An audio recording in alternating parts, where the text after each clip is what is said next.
Guys, what's up? I hope all is well on this beautiful day. I mean, it's getting a bit chilly out, but I'm glad you guys are still tuned in and you're still working. Shout out to all my subscribers. If you haven't subscribed yet, do that. Subscribe down below. Make sure you give this page a thumbs up, like, dislike, whatever you choose to do, whatever your soul tells you to do, you do that. Comment, share, but all in all, just make sure you interact with me, man. I'm a cool guy. I would love to talk to you. I would love to answer some of your questions. Um, Today, I just wanted to talk to you guys about how important it is to follow up on a lot of these people that you come across when you're making your phone calls, text messages, whatever it is that you're doing in your business currently to help bring some income in. Make sure you're following up. All right, so right now I'm currently behind. I'm in the backyard of a property that we just closed on a few days ago. It was a wholesale deal. We came off pretty well on it, but it wouldn't have never happened had we not followed up. We've been following up with this lady for about 2 years now. 2 years. All right, the first touch that we've ever had with her, the first phone call, first contact that we've ever made with this lady was uh, I'd say back in like September of like 2018, somewhere around there, because that was when we closed on my first deal. So anyway, we reached out to her. I think the list was absentee. She was an absentee owner. She lived way out in somewhere in Georgia, something like that. But she had a property here that she just did not. She just couldn't get to it, and at the time she wasn't ready because she had family living in the property. All right, so she had family living in the property. She's not making any money from the property, and the house is in a code violation. So many negatives against this house that I'm pretty sure she was at that point where she just wanted to get it over and done with. I hope you guys can hear me well. It's getting very windy. The temperature seems to be dropping just a little bit. But anyway, so we reached out to her 2 years ago. All right.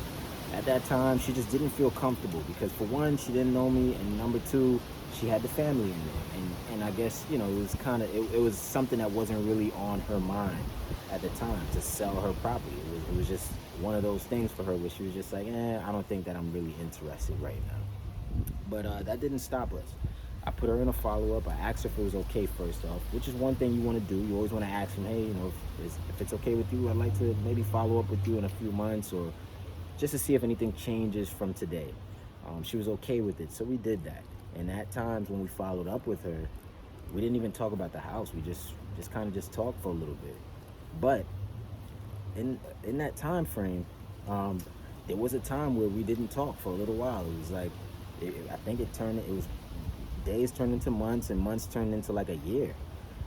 But we were able to get back a hold of her just randomly because I ended up pulling like a tax delinquent list and I stacked it with the code violation list.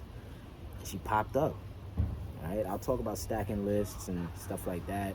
Or I'll even give you guys a little link to somebody that might be talking about that on Facebook or Instagram or YouTube, whatever, to help you out just a little bit. But anyway, we stacked that list, right? We stacked that list and ended up finding this lady again, right? I put her in my Mojo Dialer, and I saw that we had a previous conversation with her, which was, the first touch back in 2018. And I see that we had her in our follow-ups, and we did talk to her every now and then. So this particular time, after that year spent of us not talking to her, I decided to, I reached out. We reached out again, right? We ended up getting her back on the phone. So we're talking to her. I'm talking to her. And it gets to a point where I can hear the distress in her voice. I can hear that she has an issue and she needs it to be taken care of, right? Now, mind you, she didn't even remember me at this time. She didn't remember me.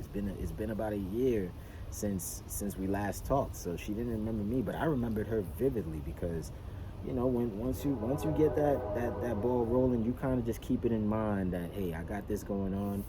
I'm not gonna forget it. But anyway, so we ended up talking to her, and she tells me, my family is still living in there. I do have family there, but the payments kind of started slowing down a little bit, and now I find myself coming out of pocket a lot.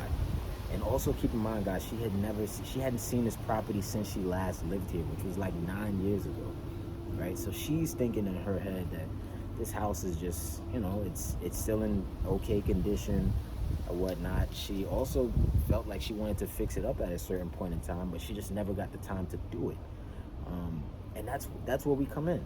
That's exactly where we come in, because we provide that service. Whether we're buying it for ourselves or we're wholesaling it, we're providing a service for somebody, and we need to treat it as such. So I gave her all my options.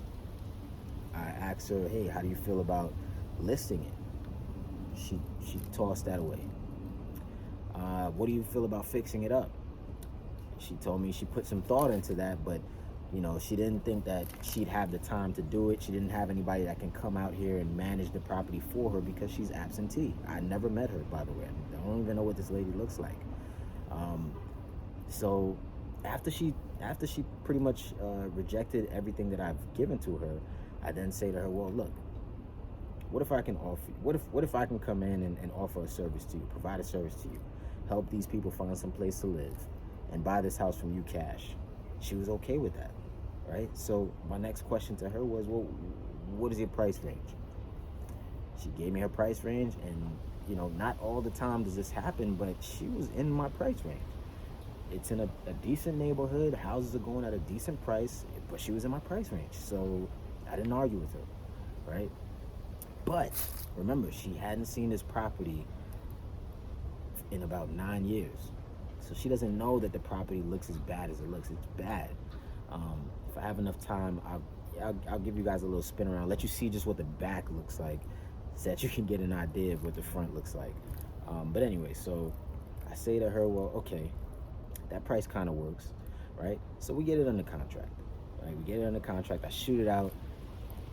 I got some hits, but no real interest, because they're looking at the condition of the house. The condition of the house was so bad that nobody really wanted it. So I end up having to come back to her, right? And this is the first time I ever did this. I took pictures when I toured the house. I took some pictures of it and a video walkthrough, and then I sent that to her via message, because I was able to build that much rapport with her to the point where she was okay with me doing that. So I sent her that video, some pictures. Her text to me was, oh my gosh, I hadn't seen the property in so long, but I didn't know that it fell apart like that. So I said, yeah, granted, we're still interested, but I think we need to come down like a good 15,000. I think in total, guys, I came down like $20,000 from her original price, and we still made it work. She was still okay with it, because that's how many issues the property had, and that's how much she was stacked up against. The house had a code violation, tax delinquent. She's far away from it. It's an absentee owner, so she just didn't want to deal with it anymore. But at that point in time, we got it in the contract. We were able to do the addendum on our contract. We got that reduction. We sent it in. Yeah, we sent it in, and a few months later, we walked away with a check, which was last week. And why it happened a few months later is because, there were some judgments and some complications on this deal that kind of held it up a lot. But that's why I work with attorneys. That's why I like to work with closing attorneys, because they can handle things in ways that a title company can't. I'm not forcing you to go use a closing attorney, but I just wanted to throw that out there, that's why I use them. But the point of this is to make sure you're following up. Had we not follow up with this lady, right, we would not have gotten this deal. It's all about the follow-up, guys. I don't care what anybody tells you. And I'm not going to sit here and tell you an exact number of how many follow-ups it took until we got it under contract, but just know I can't put a number on it, all right? On average, people like to say between 10 touches, but I don't know.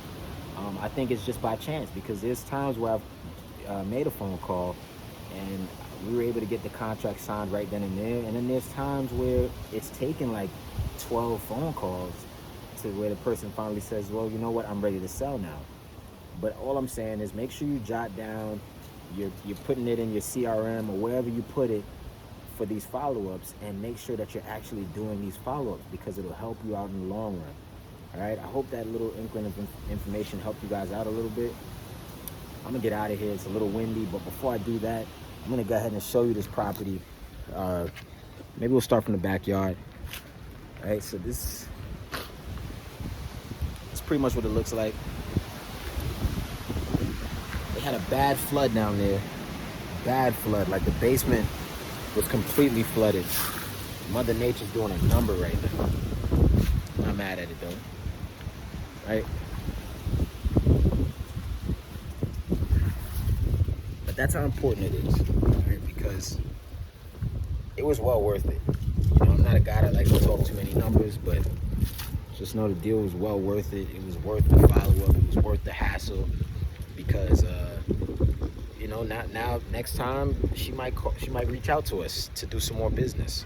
But this is what the house looks like, and it's because of that roof right there. She didn't even know it looked like that until I sent her the picture. But guys, make sure you like, share, subscribe, comment below. It helps out with the algorithms. It helps everything out, and more importantly, it helps me help you, because then I'll be able to make some more videos just like this one, right? To help you out a little bit more, right? Take it easy. Peace.